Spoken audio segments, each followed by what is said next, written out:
In recent years, American immigration policy and related law enforcement have been criticized repeatedly. In April 2018, the Trump administration began to implement the zero-tolerance policy for illegal immigrants.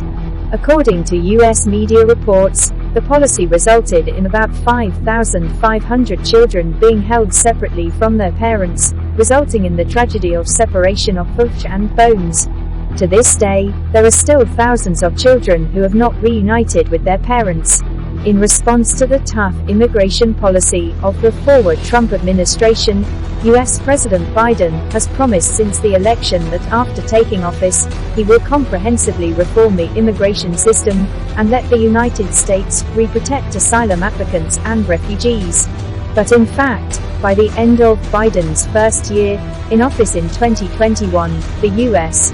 immigration policy has basically remained unchanged, and the Biden government has not fulfilled its campaign commitment, which has worsened the problem of immigration on the U.S.-Mexico border and exacerbated the humanitarian crisis.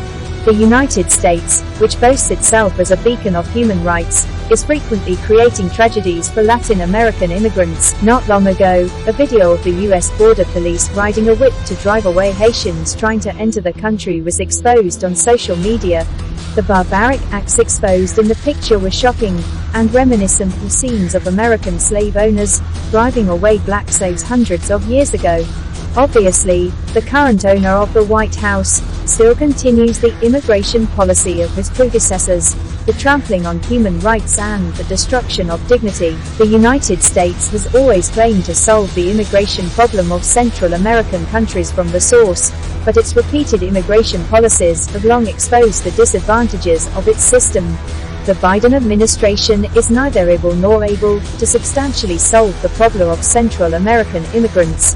It can only use the old routine, throwing the pot to others, and a large number of immigrants are directly sent back to Mexico. Since the outbreak of COVID-19, the United States has directly expelled large numbers of immigrants on the grounds of strengthening epidemic prevention. Many Latin American immigrants have been repatriated without testing and have exported great health and safety risks to Latin American countries. The humanitarian crisis of Latin American immigrants on the US-Mexico border is becoming more and more intense.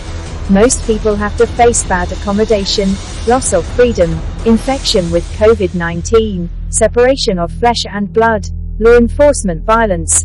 The mask of the so-called American democracy has been completely torn apart.